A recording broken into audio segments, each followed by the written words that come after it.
Hello students, welcome back. Today we are going to start a new chapter, The Great Depression, जहां हम आज USA के बारे में पढ़ेंगे. USA, the great boom and the crash. और नेक्स्ट हमारा टॉपिक होगा प्रेसिडेंट फ्रैंकलिन डी रूजवेल्ट और उनकी न्यू डील के बारे में. तो चलिए स्टार्ट करते हैं. तो सबसे पहले इसका बैकग्राउंड देखते हैं. पहले मैं आपको बता दूं कि ग्रेट डिप्रेशन था क्या. तो ग्रेट डिप्रेशन एक इकोनॉमिक क्राइसिस थी which arose in 1929, in the year 1929 due to a great crash, जिसके बारे में हम बाद में बात करेंगे. अब उसके पहले चलते हैं एक डेकेड पहले, द ईयर 1920. सो अभी तक वर्ल्ड वॉर हुआ था.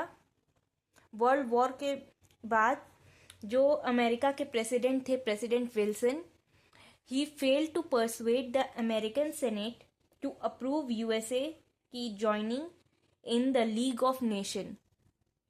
तो यूएसए के ज्वाइनिंग के को अप्रूव कराने में अमेरिकन सेनेट को फेल हो गए थे ये. And he lost his glory after the Paris Peace Conference. Paris Peace Conference क्या था? It was a meeting held for peace settlement after the World War. Next, अब ये हुआ कि 1920 में he got defeated and a new president was appointed from the Republican Party and his name was Warren Harding. Warren G. Harding. G भी आता है इनके नाम में. Warren G. Harding, who analyzed the situation, the post-war situation of America, and realized that USA had emerged from the experience of the terrorizing experience of Great War and it needed peace for consolidation. So he gave a cry that America will be back to normalcy. तो जैसे war से पहले वाले time पे जिस तरह का peaceful और सेफ स्टेबल इन्वायरमेंट था अमेरिका का, वो वापस लाने का प्रॉमिस किया. For this he followed the policy of laissez-faire. अब ये laissez-faire की पॉलिसी इन्होंने भी फॉलो करी और इनके आगे के दो और प्रेसिडेंट्स ने भी फॉलो करी, who were from the same party, Coolidge and Hoover. Coolidge and Hoover, these were the presidents and they also followed the same policy. Now this policy, this was a term which meant isolation. मतलब America will be in a state of isolation in affairs of state governments. State government के affair को लेकर के America will be completely isolated. अब now let's jump to, अब बीच में क्या हुआ कि Warren Harding, he died in 1923, after which Coolidge became the president, and after him Herbert Hoover became the president in 1929. और इस टाइम तक यूएस की प्रॉस्पेरिटी बहुत ही ज़्यादा इंक्रीज हो गई थी. कैसे कि अमेरिका की जो प्री वॉर इकोनॉमी थी, जो पहले उतनी ज़्यादा प्रॉस्पेरस नहीं थी, लेकिन वॉर के बाद यूएस की प्रॉस्पेरिटी काफ़ी इंक्रीज हो गई and it was termed as the banker of the world. US को वर्ल्ड का बैंकर कहा जाने लगा. अब ये कैसे हुआ? तो जब ये वॉर ख़त्म हुआ, वर्ल्ड वॉर ख़त्म हुआ, उसके बाद यूरोप में भी कुछ वॉर्स चल रहे थे, जिसमें कि अमेरिका ने पहले वर्ल्ड वॉर में, फिर यूरोप के वॉर में वॉर मटेरियल्स, फूड सप्लाई किए बाकी कंट्रीज़ को.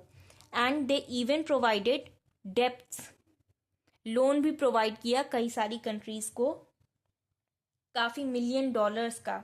अब इसकी वजह से the American banks burst with lots of capital, काफ़ी ज़्यादा कैपिटल बढ़ गई एंड पूरा अमेरिका का पूरा समझो पूरा का पूरा लुक ही चेंज हो गया। अमेरिका की इकोनॉमी में बहुत बड़ा बूम आया। There was a great boom and prosperity से भी बढ़कर समझो जिसे कहते हैं वो हुआ।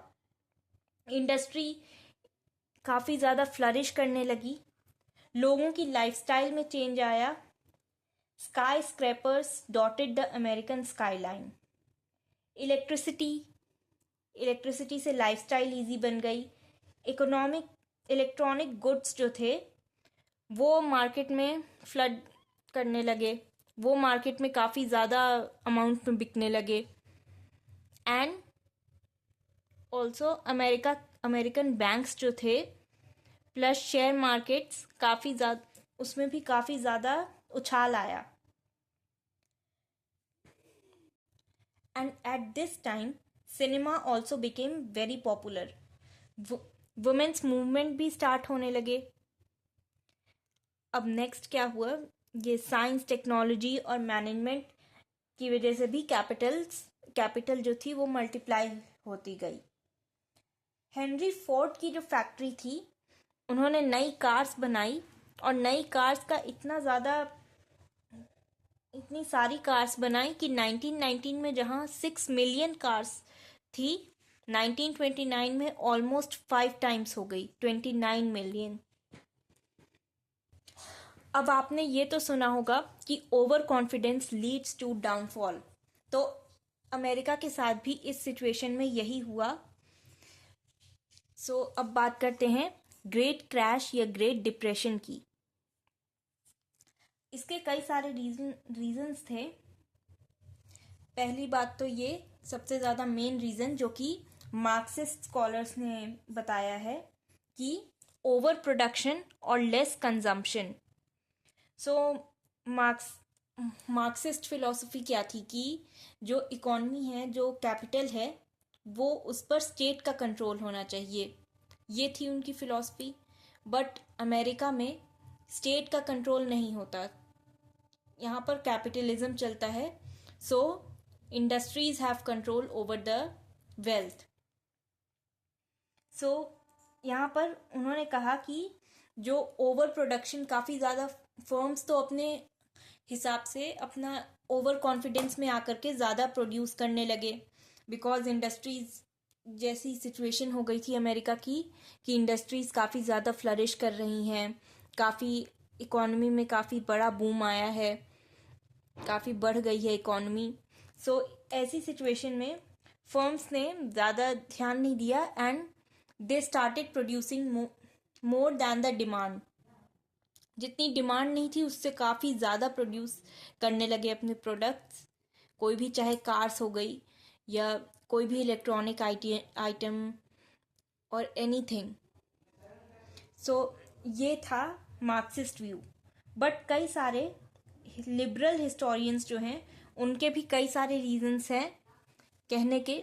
जैसे अमेरिकन बिजनेसमैन जो थे उन्हें लगा कि ये प्रॉस्पेरिटी परमानेंट है, उन्होंने पॉसिबिलिटीज़ को इग्नोर कर दिया कि ये पॉसिबिलिटीज़ हो सकती है। जैसे वॉर ख़त्म हो गया तो वॉर की जो बाकी कंट्रीज़ हैं, कोई भी कंट्री किसी कंट्री पे डिपेंडेंट नहीं होना चाहती, उनकी मजबूरी रहती है, इसीलिए वो, उन्हें ज़रूरत रहती है इसलिए वो कोई भी चीज़ मांगते हैं। But every country wants to be self sufficient, so they ignore the possibility कि जब वॉर ख़त्म हो जाएगा तो बाकी कंट्रीज़ की नीड्स ख़त्म हो जाएगी एंड इसकी वजह से उन्हें आगे चलकर प्रॉब्लम हो सकती है। बाकी कंट्रीज़ की नीड्स ख़त्म हो जाएंगी और वो जब खुद सेल्फ सफिशिएंट बनने की कोशिश करेगी, सो यूएस के मार्केट में थोड़ी सी गिरावट आ सकती है। ये बात बिजनेसमैन ने इग्नोर करी एंड दे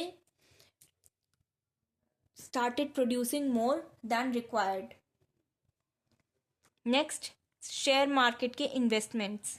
शेयर प्राइसेस जब शेयर मार्केट में डाउनफॉल आया तो इकोनॉमी में भी काफ़ी बड़ा डाउनफॉल आया और इसका रीज़न था कि लोगों को शेयर मार्केट में इतना कॉन्फिडेंस था उस टाइम कि अपनी पूरी लाइफ की अर्निंग्स भी वो उसमें इन्वेस्ट कर देते थे विदाउट इवन थिंकिंग। वो अपनी लाइफ की सारी अर्निंग्स इन्वेस्ट कर देते थे शेयर मार्केट में, जिसकी वजह से इकॉनमी डाउनफॉल में चली गई। Next, weapons. वॉर ख़त्म हुआ तो बाकी कंट्रीज़ को वेपन्स की ज़रूरत नहीं पड़ी। अब वेपन मार्केट, जो कि काफ़ी ज़्यादा अमेरिका ने काफ़ी हेविली इन्वेस्ट किया था वेपन इंडस्ट्री में, तो ये भी काफ़ी डल हो गया।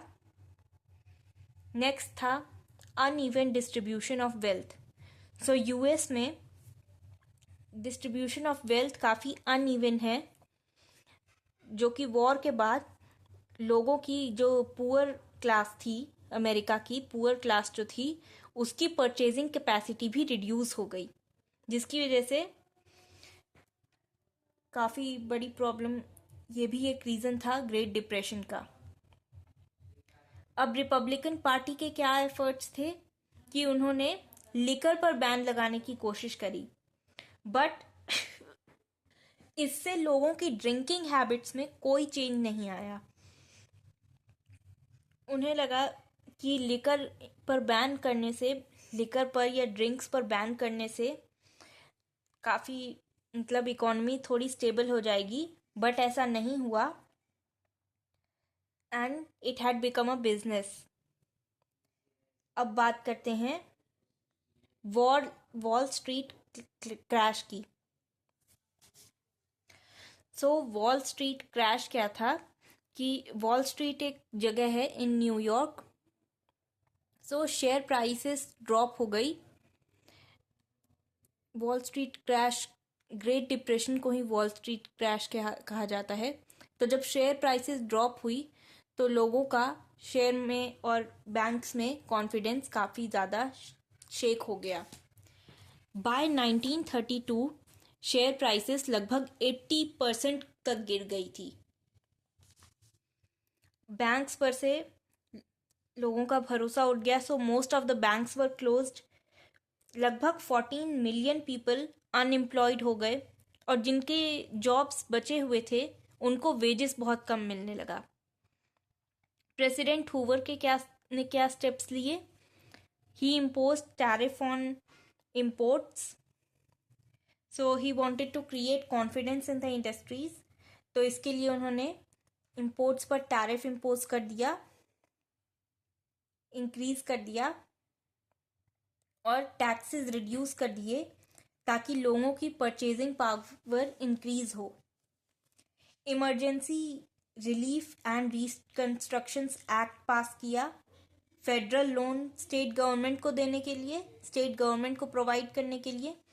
एम्प्लॉयमेंट प्रोवाइड करने की कोशिश करी बाय फेडरल पब्लिक वर्क्स को बूस्ट किया to provide employment, and banks को रीऑर्गेनाइज किया। प्लस सारे इंटरनेशनल ट्रांजैक्शंस और लोन्स स्टॉप करा दिए 1 साल के लिए। बट मीनवाइल इनका टर्म एंड हो गया and Republican era came to an end. And now came the era of Franklin D Roosevelt. तो ये बन गए president. He was from the Democratic Party and he became the president in मार्च 1933। अब इन्होंने क्या किया? उनका सबसे पहला स्टेप ही था इस इकोनॉमिक क्राइसिस को एंड करने का। फॉर दिस सबसे पहले इन्होंने सारे बैंक्स को क्लोज कर दिया, गोल्ड और सिल्वर को विड्रॉ करना फॉरबिड कर दिया, एंड फेडरल बैंक्स सबसे पहले, फिर बाद में फेडरल बैंक खोला, फिर सारे प्राइवेट बैंक्स को खोला, रीओपन किया। अब एक एक्ट पास किया जो कि डिपॉजिटर्स को गारंटी करता था, और इसमें फेडरल गवर्नमेंट जिसमें डिपॉजिटर्स को गारंटी करती थी, और ये इन्होंने स्टेप लिया to gain confidence of the bank में लोगों का कॉन्फिडेंस जगाने के लिए उन्होंने ये स्टेप लिया। नेक्स्ट उनका एक बहुत ही इम्पोर्टेंट जो प्रोग्राम था वो इम्प्लीमेंट करने की कोशिश करी उन्होंने सबसे पहले अपने टेन्योर के फर्स्ट 100 डेज में। क्या था वो? The new deal. ये एक ऐसा प्रोग्राम था जिसका एम था इकॉनमी को बूस्ट करना, प्रोडक्शन को स्टेबलाइज करना और वेजेस और परचेजिंग पावर, लोगों की परचेजिंग पावर के लेवल को इंक्रीज करना।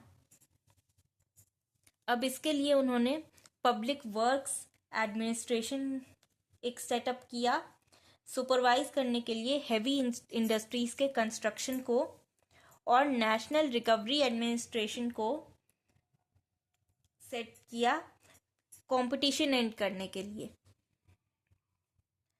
जो भी फर्म इसमें कोऑपरेट करती थी उन्हें एक ब्लू ईगल का बैज दिया जाता था।